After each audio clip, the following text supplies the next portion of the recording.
هل يمكنك التعرف على الشخصيات فقط عند سماع أصواتهم؟ هذا هو التحدي الذي ينتظرك اليوم. قبل أن نبدأ، أرجو دعمي بالإعجاب والاشتراك. شكرا للناس الحلوة التي تدعمني.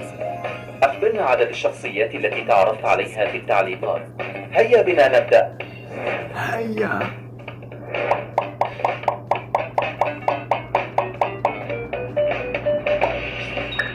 خمن لمن يكون هذا الصوت.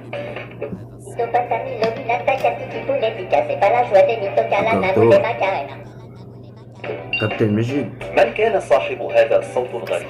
ولا الفولة ولا بكم من العالمين. العل في النص العل في النص العل في النص ليه؟ إنها شخصية المينيونز. المينيوز.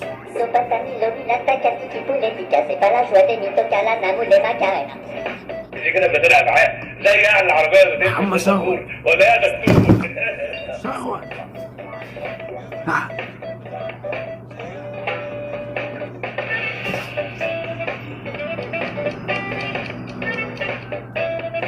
كان هذا الفنان الكوميدي محمد ثروت.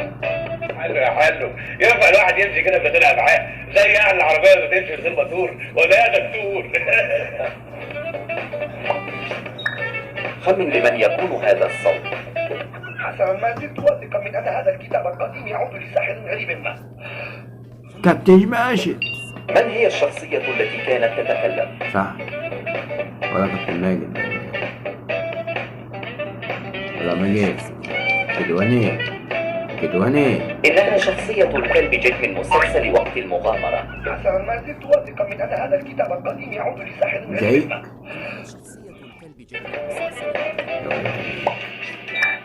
من هي الشخصية التالية برأيك؟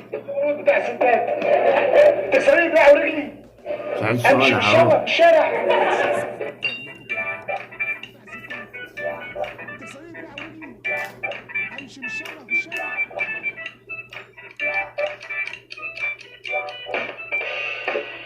كان هذا ملك الكوميديا سعيد صالح. بتاع الستات تكسرين بقى ورجلي امشي في الشارع.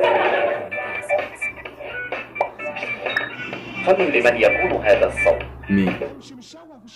من يحتاج إليهم إنهم لا يفهمونني. العل الصغار اسمها ايه العل دي؟ انت على اسمك ايه على زيتونة؟ هو زيتون. الغنية عن التعريف صنفورة. من يحتاج إليهم إنهم لا يفهمونني. من هي الشخصية التالية برأيك؟ ليه كوبايه شاي ب 150 جنيه؟ ده لو اديت القهوجي عندنا في البلد 150 جنيه هيديني مفتاح القهوه ويقول لي خلص شرب ويقفل وراك وامشي يلا. يوسف جودة. أو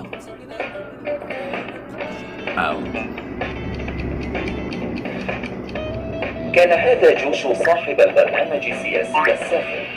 ليه كوبايه شاي ب 150 جنيه؟ ده لو اديت القهوجي عندنا في البلد 150 جنيه هيديني مفتاح القهوه ويقول لي خلص شرب ويقفل وراك وامشي يلا. هل تستطيع تخمين هذه الشخصية؟ لا، هذا ليس رجل قاعد غامور الطائر. له على سبون. لا بالتأكيد، لا أعيش في قفص الطيور.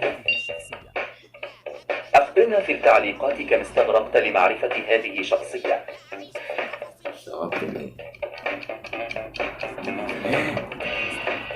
كانت هذه شخصية سبونج بوب. مرحبا. لا، هذا ليس رجل قاعد غامور الطائر. أنا لا بالتأكيد، لا أعيش في قفص الطيور. هل تستطيع تخمين هذه الشخصية؟ نهارك سعيد يا حضرة يا فندي لو كنت فندي، ونهارك سعيد يا بيه لو كنت بيه. اسماعيل ياسين. أي سمعة.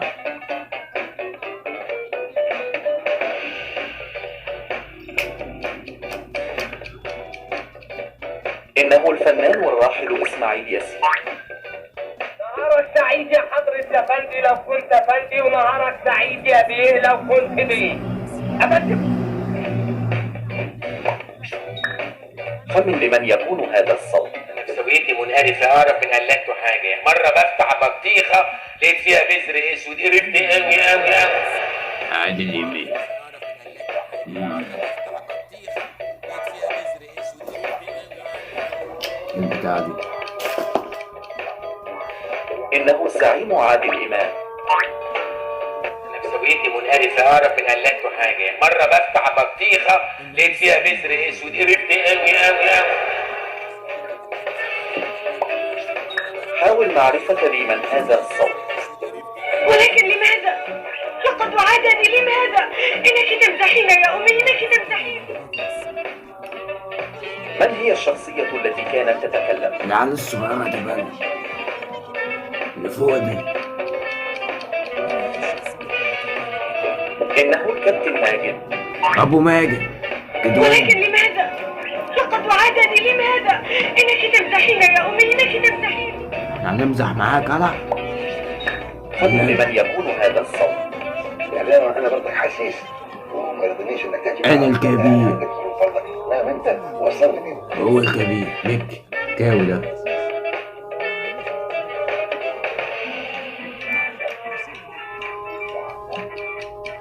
كاوي. إنه الكوميدي أحمد مكي. يعني انا برضك حسيس وما يرضنيش انك تجي معاهم. انت يعني عندك ظروف برضك. نعم انت وصلني مين؟ والآن هل يمكنك معرفة صوت من هذا؟ راني راح نشوف هل نقدر أم إنها راح تلطمنا زيادة ونقعد في البيت. على قلبز ده بيقعد على الكرسي هل على عرفت المنتخب الصوت وبيلعب. أم لا زلت تفكر؟ قلبز هو قلبز.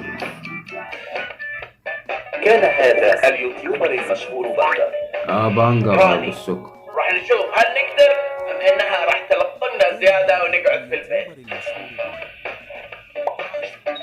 هل تستطيع تخمين هذه الشخصية؟ $50. 500. 5000. وانت كان اسمه ايه؟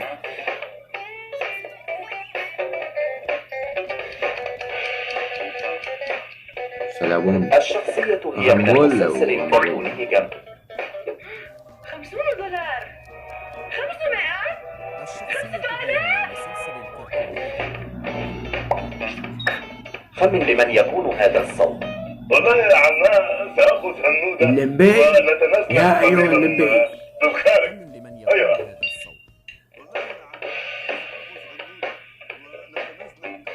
ديو ديو ديو ديو ديو ديو ديو ديو ديو ديو لا لا. إنه الفنان أحمد سعد في فيلم اللمبي.